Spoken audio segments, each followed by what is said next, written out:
Americans have a complicated relationship with alcohol. We spend hundreds of billions of dollars on booze and then billions more to treat our addictions. Alcoholics Anonymous is widely embraced as one of the most effective treatments, but our next guest will argue that much of that money is badly spent.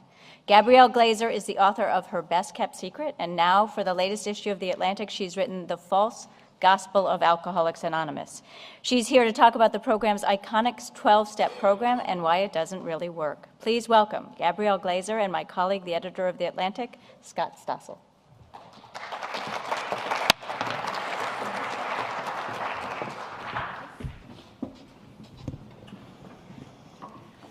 Well, thank you, Margaret, and welcome, Gabrielle. Thank you. I can report that as I left the office this morning, your piece was leading the website, as it has been for the last 24 going on 48 hours. So people are reading your piece.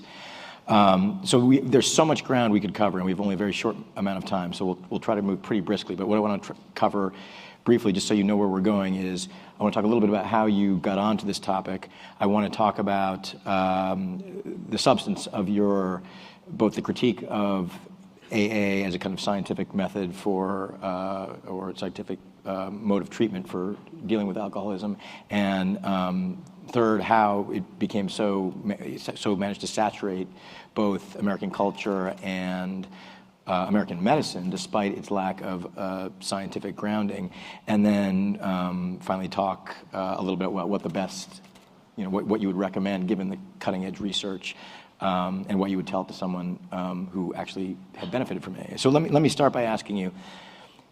You wrote a book, as Margaret alluded to, and from that, you came to me then saying, you had sort of been infused with this desire to write about AA. What was it about AA, and what was it about what did you find in your research that inspired you to approach this in a more in-depth way? The research that I did for my book, first of all, I assumed as a journalist that AA worked.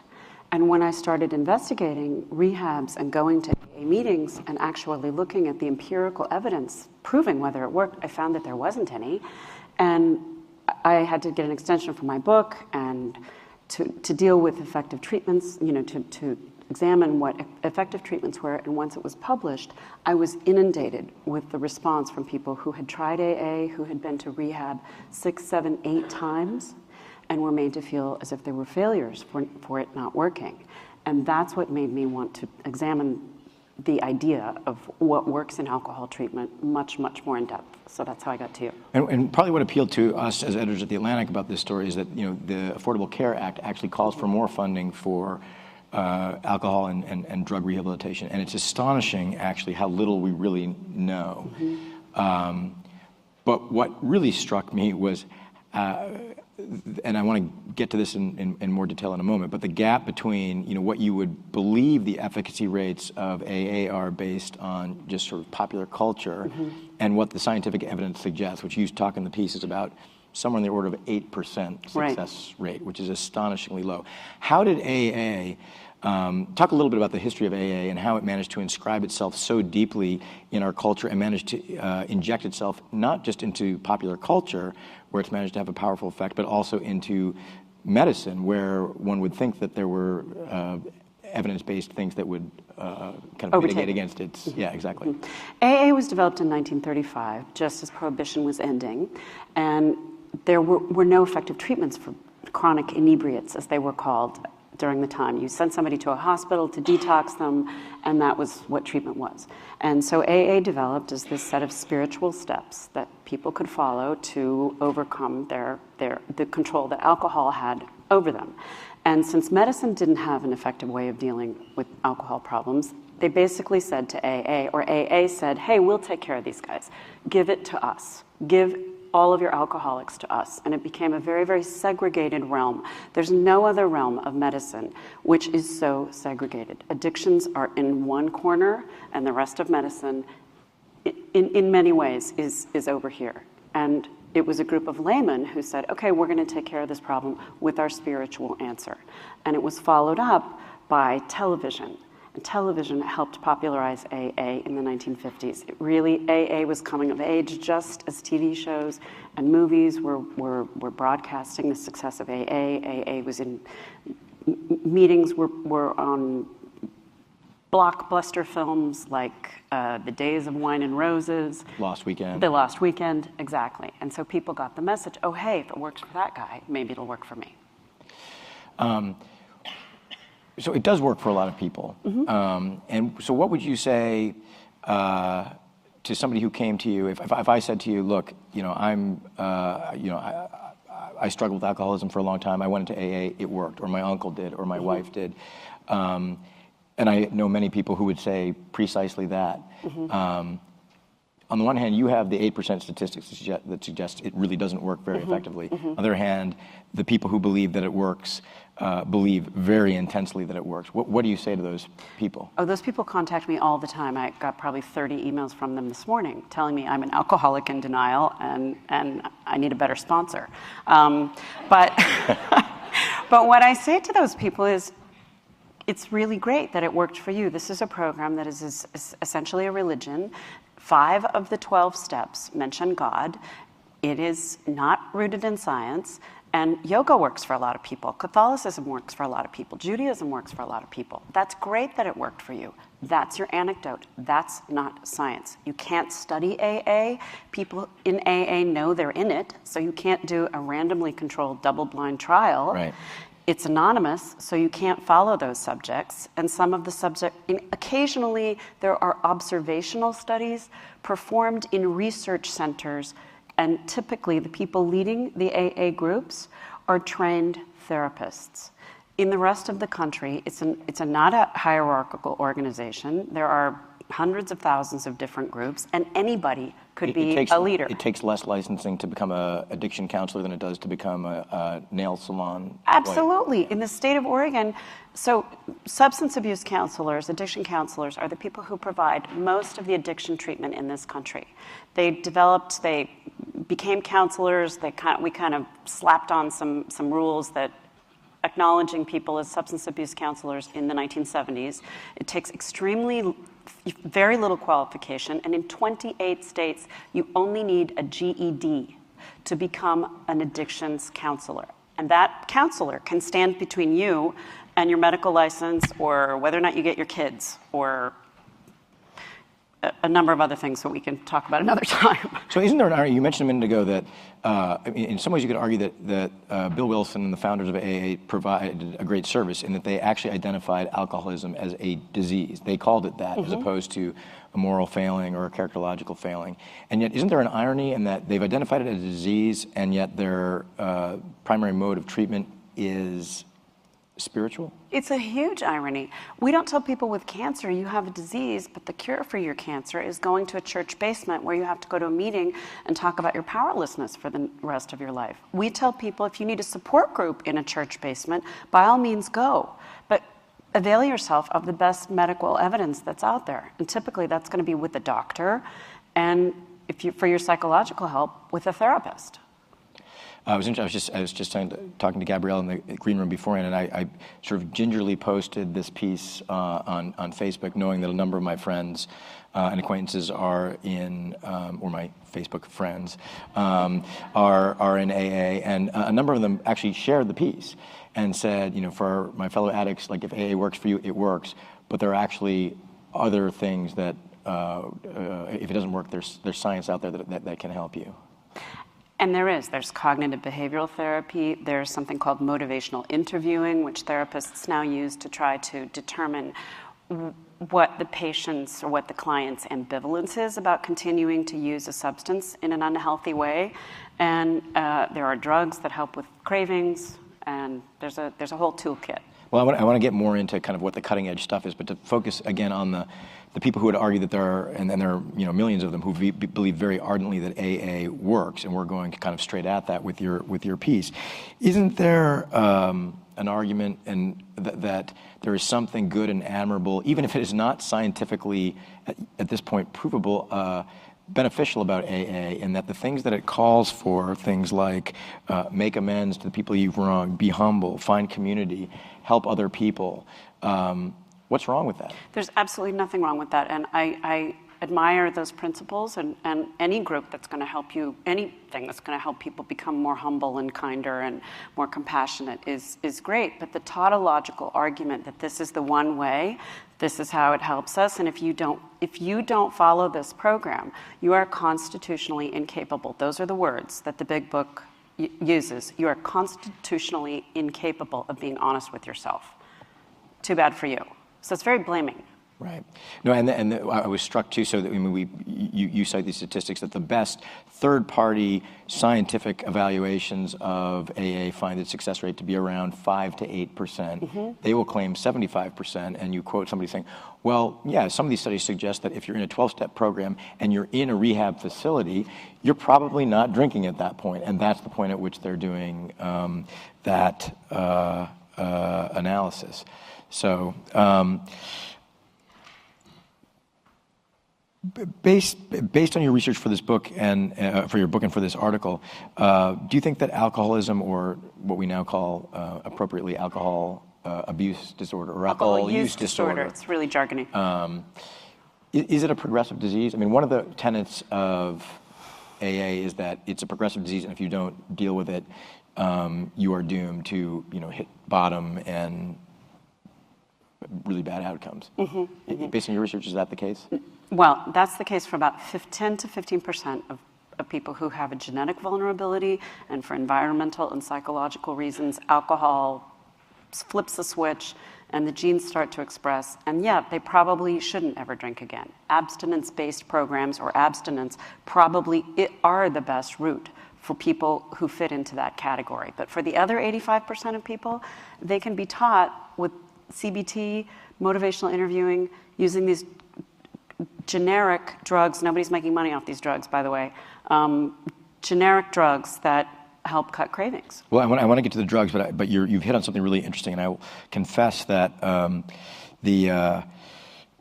of the most common conversations that we had in the office when your piece came out was, and maybe this says something about journalists, but historically, going back to AA, alcoholism, and then going back, and also the American Psychiatric Association, alcoholism was seen as a binary way. Either you were an alcoholic or you were not. Either you could handle it or you couldn't. You were diseased or you're not. And now in the DSM-5, your most alcohol use disorder people are seen to exist along a spectrum. So whether you have the disorder or not is defined by a whole bunch of criteria. 18 million people, according to the DSM, fall under this criteria. But within that 18 million, only the 15% you mentioned are severely disabled. So back to the conversation that we have around the Atlantic, everyone sort of read the article, and then was he walking into each other's office and saying, "How do you think that maybe I should stop drinking?" And then you talk, and I want to get to this next, about some of the pharmacological treatments, which because of AA in some ways are anathema in the United States, but are highly prescribed in Europe. And so you talk about Naltrexone, which in many studies has been highly shown to be highly effective in reducing cravings or even sort of the high that you get from alcohol. So I would say that, and I won't name any of them, but 3 to 5 of my colleagues were saying, "Gee, maybe I ought to try Naltrexone." Now, you did try Naltrexone. I did try it. And to talk a little bit about Naltrexone and the research on it and your experience. So Naltrexone is an opioid antagonist which prevents the endorphins. When you drink alcohol, endorphins are released, you feel good. It's the feel-good hormone. And when you take Naltrexone an hour before you drink, it prevents the endorphins from reaching back into the opioid receptor. So you don't feel any pleasure. Now, I asked my doctor to prescribe it, and he said, "You don't have a drinking problem, no way." So that left me the internet. So I got a $39 packet I felt like a criminal. This little silver packet arrives from India. And so I take it, and I take it an hour before I would normally start drinking, around 7:30. And I had a glass of wine. I felt nothing, and then I poured a second glass, and it was about as appealing as wanting to drink a glass of Dimetap. It was really just it had no. I felt no interest. There was no desire to continue drinking whatsoever. and there are a lot of studies that show, is it Stephanie O'Malley? Stephanie O'Malley At Yale has said, I don't know why this is not much more widely prescribed. You have this great scene. So Gabrielle, for her research, went to Finland, which is, actually, it was news to me, has a kind of history of prohibition like America does, but has a history of heavy drinking like America does, but has a very different approach to alcohol addiction, and is much more likely to make recourse to cognitive behavioral therapy and drug treatment. And you have this great scene where you talk to the CEO of a drug rehabilitation facility there, and you ask him what he does, and they say, well, we do a little bit of CBT and we prescribe these drugs, and then he sort of somewhat embarrassedly says, it costs about $2,000 a month, and then you say, well, actually it costs $40,000 a month. Yeah, about $40,000 a month. To go through a month of rehab in the United States, and he says, what does that consist of? And you say, well, there's equine therapy and art therapy and the 12-step mindfulness mazes. And I picture him in his Finnish accent, which I will do. That does not sound very scientific. First of all, he looked like a Finnish Olympian, so it was incredibly disarming to be at his office at 7 a.m. But he did. I mean, he said that's not scientific. He just couldn't believe it. He was just flabbergasted. He turned red. So why is it that the Europeans are so much more willing to countenance the AA approach says giving drugs to addicts or even to alcohol addicts is just switching one addiction for another. The Europeans have seen what seemed to be a much more enlightened attitude, which is this actually can bring people back, whether it's naltrexone or baclofen or a number of other drugs. Why are the Europeans so much more willing to embrace this? And talk about the Sobels. Well, first of all, I think Europeans are far more likely to embrace it because alcohol is fully integrated into European culture. In the wine-making regions, in the beer-making regions, and also in Northern Europe, it's, Vikings drink a lot. But the Sobels were a couple that I got to know. They were moderation researchers who, in the 1970s, for all intents and purposes, they did some research in California showing that they could actually teach severely alcohol-dependent people, only 20 of them, but severely alcohol-dependent men, to drink moderately. And they performed better on these tests than did the subjects who were told to go to AA or who were told to use the drug that makes you flush and makes you feel nauseated. It's called antabuse. Yeah. The 20 guys under the Sobel's care were able to drink moderately again. And it created such a ruckus. The rumor was that they got ran out of the country and they went to go to Canada to do their research. Actually, they were offered more money to go to Canada and do their research, but it made a good story. But they spent many years being attacked and took, exactly. And it's like, where do I go to get my reputation back? Right. 60 Minutes did a critique of them. The Times did a big critique. And then years later, all this evidence comes out to suggest that actually the research that they did and the clinical work that they did was sound. And to be fair, the Times, I actually knew the reporter who did first the critique, and then he did the kind of sheepish, oh, by the way, they've been exonerated. He did write kind of a retraction of his piece, but that appeared on, nobody saw it. It was on, buried in the science section. And so they were understandably chastened and hurt by that.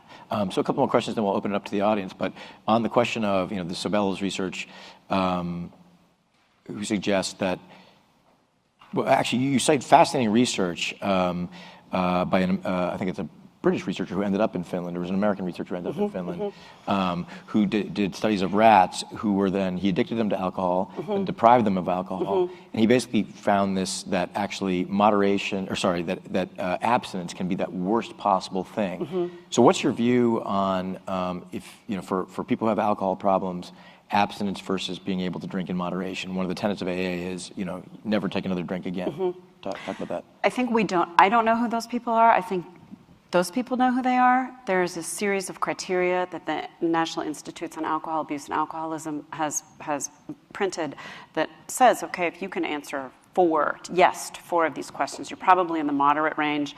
You need to learn how to moderate better, and there are ways you can do that. If you can answer yes to 6 questions, you probably shouldn't drink again, and you need to stick with some sort of abstinence-based program. And if you need a drug to help you do that, then great. But I think those people who can't stop drinking once they start, and they exist. Of course they exist. They have 10 drinks, 20 drinks. I talked to a guy who routinely, when he would drink, have 30 drinks. Yeah. I don't even know how you can be alive drinking 30 drinks, but he was, and he is, and he doesn't drink anymore. Not that I can imagine that anybody in this room is wondering this about this right now, but how can you tell if you are have an alcohol problem? I think if you that's a great question. If you think more than you used to about drinking, if you're thinking about how to get your drink more frequently, if you're starting to worry, oh my God, do I have any wine left in the house? Oh, I better go to.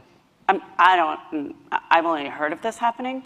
Oh, I better make sure I have wine in the house for this upcoming weekend or this upcoming storm or whatever, fill in the blank.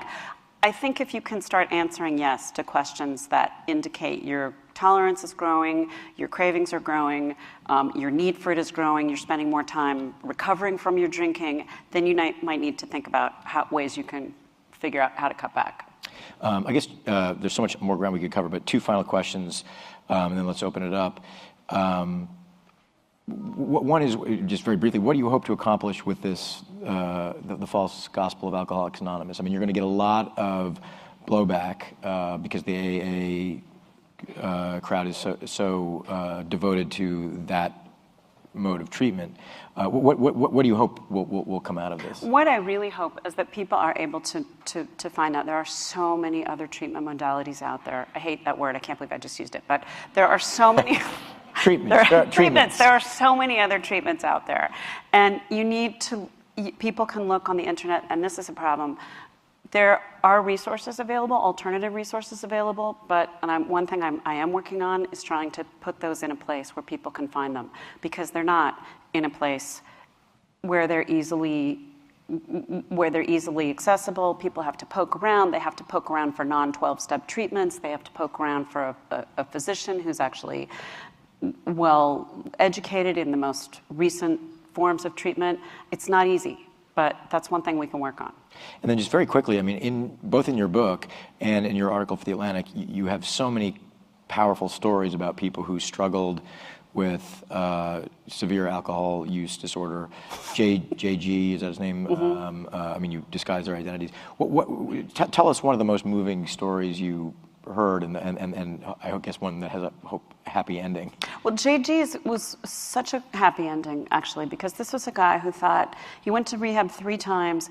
He was drinking a liter of Jameson a day at his worst. He's a lawyer and he had it all figured out. He had a breathalyzer in his car so he could, time his drinking to his court appearances, where, by the way, he was getting people off for their DUIs. While drunk. While drunk. And he found his mother-in-law saw a French physician on television talking about the use of baclofen as an anti-anxiety medication that also quelled his drinking, which had been a lifelong difficulty for him. And she happened to see it on Good Morning America, and he found somebody on the internet who was willing to prescribe it to him on the phone. And his happy ending is that luckily he found this psychiatrist in St. Paul who he works with. He's happy. He's not drinking right now. He's free of his anxiety, which has been a lifelong problem. It's why he was drinking so much in the first place. And he hopes he can moderate again one day, but he also wants to stay married. So and baclofen, that book I happened to come across 6 or 7 years ago when it came out, The End of My Addictions, by this French. He was a physician, highly accomplished guy. Armisen. And but I mean, this guy was like a hardcore destructive alcoholic, and nothing worked until he found this, what is actually mainly prescribed as a muscle relaxant, effectively cured his addiction. Let's open it up to questions now. We have about 3 or 4 minutes. And there's a microphone on its way over. My name is Daniela Stein from Insight Telepsychiatry. I'm just curious about when you're using the drugs to treat the alcoholism or the alcohol use disorder, does those eventually become an addiction themselves? Are they reliant on them? What's the treatment course usually? No, because they're not addicting drugs. So they don't. You can develop a tolerance to them over time, and they can work less well. And in Finland, you're told to take the drug not every day. Try not to drink every day, but take it before you drink, and use it twice a week, 3 times a week before you drink. But the longitudinal studies show that they are effective for about 5, 6, maybe even 10 years out. But that's enough to try to break a habit. More questions? Don't be shy. There.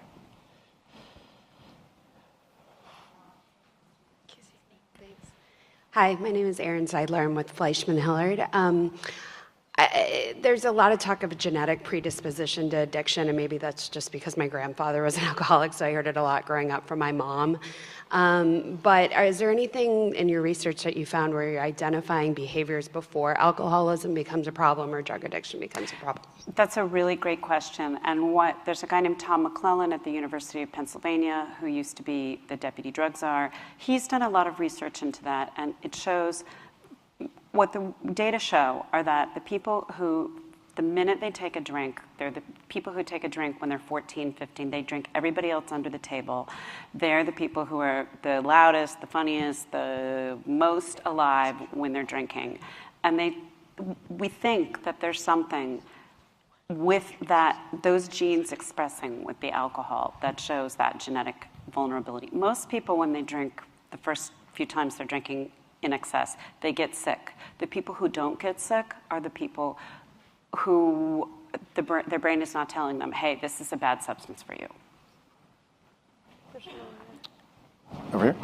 Hi, I'm Yvette Torres from the Substance Abuse and Mental Health Services Administration, and I'm just rather curious, if you did interview McClellan, why didn't you probe into the efficacy of mutual support groups in general, and why didn't you include that in your piece? I can see you going and analyzing the empirical base for that program, but do it in a way that juxtapositions the methodology of mutual support within the whole problem that we're facing in terms of alcoholism. And second, there is no wrong door.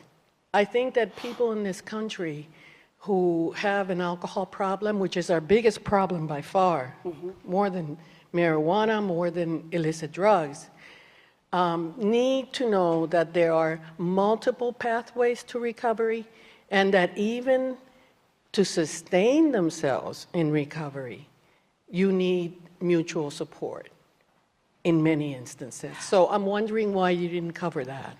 Well, actually, I did cover it, and I do say that the mutual support is useful. That's in the piece. We made sure of that. But one thing that's on SAMHSA's own website, we'd hoped we'd. The AA World Office. Okay. The AA World Office.